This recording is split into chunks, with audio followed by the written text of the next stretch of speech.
But first, Descendant just got a brand new update. We also got to talk about some of the things that are happening in-game. Additionally, we finally got another update to the beta rewards and how they're being redistributed. We had another Caliber purchase error issue that's now finally being addressed, and even a dev Q&A overview, as well as a whole bunch more. What's up world, it's Utopia back in with another video. Today we're checking out all things the first Descendant. Okay, so let's just jump right into it. First off, we do have the hotfix / patch notes. So this is hotfix 1.0.1, which was just applied about 2 to 3 hours ago. Again, this is for all platforms including Xbox, PlayStation, and Steam. For the platform and system section, they fixed multiple issues here with the FSR upscaling. That was for both PlayStation 5 and the Xbox Series X. There's also been some performance fixes for the PlayStation 5, which they removed some unintended factors that were degrading performance, as well as some new server stability fixes. They also did some content improvements here, where knockdown and knockback recovery times have been sped up by 1.5 times, so there shouldn't be much of a delay there anymore.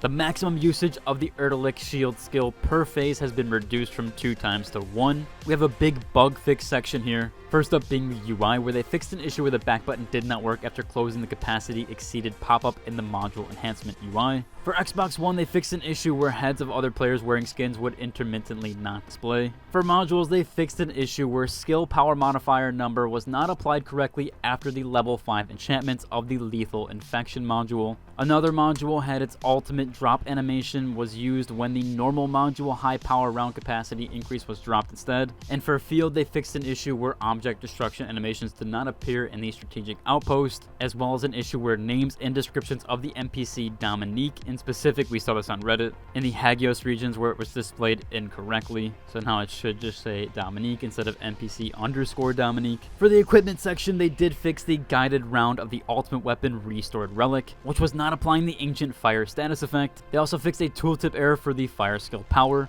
of the active Volcano external components 2 set effect, and they fixed an error with the tooltip for the weak point damage of the Frozen Heart, and this was the external components for a 4 set effect. So some decent fixes there, especially that knockback and knockdown one. I know that felt way too long, and it also felt a bit clunky there. I'm really happy there's that big change there, and we should definitely feel that on those missions. We also had another big notice here about advertisements that are happening in game. If you do see any of those, any adverts for anything like that, you can actually report that here, and they do display how to do that. So if the player is nearby, you can press T to interact with them. You can also select the target from chat, or you can even open the menu and go to the social tab and go to the nearby players and choose the target from that list. You can then click the report icon on the screen. So again, if you need to report a player for any issue there, they can be done in those 3 different methods. Moving on though, we do have the beta rewards, and finally those are addressed. They said first off, they want to thank everybody for participating in those tests. They identified a partial issue where rewards were not distributed,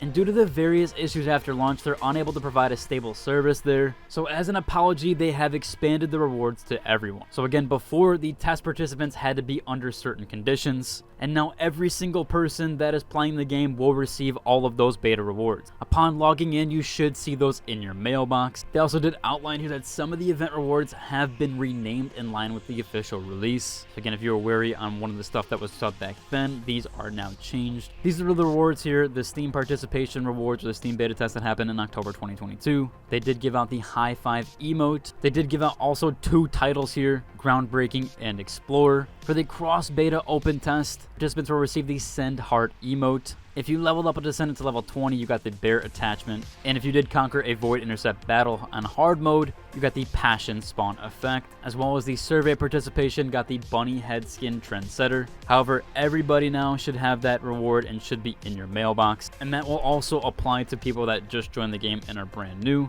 Again, they don't give a date here. I do assume that eventually they're going to take this away, but currently there is no expiration date set. We also had that big mass caliper issue. Now, if you are purchasing more than 1 bundle pack at a time or multiple times through a basket on Steam, PS, or even Xbox, there was an error there, and they said in the meantime, please only purchase 1 at a time. They do apologize for the inconvenience there. For those who did not receive their item due to the mass purchase error, it will automatically be canceled. So the purchase period was between July 2nd, again when the game's launch was at 2 a.m. for me CST, and July 4th at 10 a.m. CST, and that cancellation date did happen on July 4th. Again, they don't note how long it will take to hit your bank or how long that cancellation will take into effect, but there is to note there. And they said here the same measures will be taken for any further mass purchases until the error is resolved, so those will still be canceled upon trying to do that. They apologize for the inconvenience, but as of right now, if you are trying to purchase bundle packs, only do it one at a time. Now, yesterday we did have a dev Q&A and a thank you, also an apology for what was been happening with launch. Someone on the Reddit here went over all the details there with that and all the different stuff that went on during that chat or during that dev live stream. The first thing here we've already went over, which was that hotfix soon and PS5 optimizations, which we already got this morning. They said they're also going to be catching up on numerous bugs and finding the cause for crashes. Again, we already went over the beta test and Twitch drop reward distribution problems, which they're going to be fixing. The open API and in-game data stuff was also being collected. They're going to do some gun sound improvements. They're also going to turn down the Nexon logo when you do start up. They also said here the servers were overloaded due to too many players playing at once. They didn't expect it to be as popular as it is, although that's normally the excuse there overall. Some players did have some issue with the personal information being shared on screen, but that is required because that's how they track what people are playing in the game to help improve it. They said here they don't use your personal data and only nickname.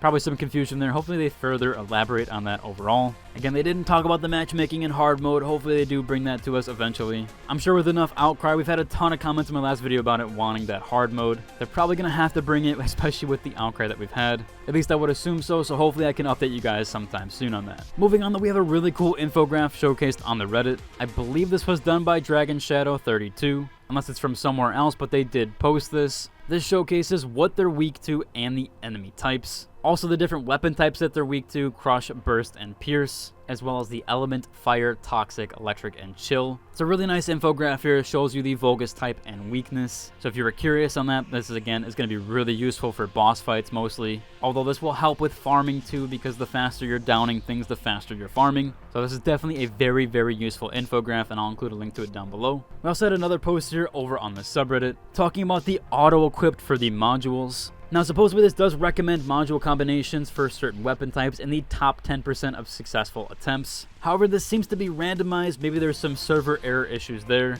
We've also had some comments here, and I've noticed that it does randomize this, even upon selecting it repeatedly or right after another. So it doesn't seem to be very consistent there. I would avoid this feature for now until they do get this one more stable. However, overall, this does actually work well. This is a really cool feature. Again, I would mostly just go through your own stuff here and just figure out the best combinations yourself. Maybe I'll have a detailed video on all the different combinations and things that you can do, etc. Especially some build guides pertaining to different Descendants. So watch out for those in the coming days and weeks. But again, yeah, I would avoid that feature if you could. Overall, that's about covered for today's video. If you like, subscribe, and it's the next one.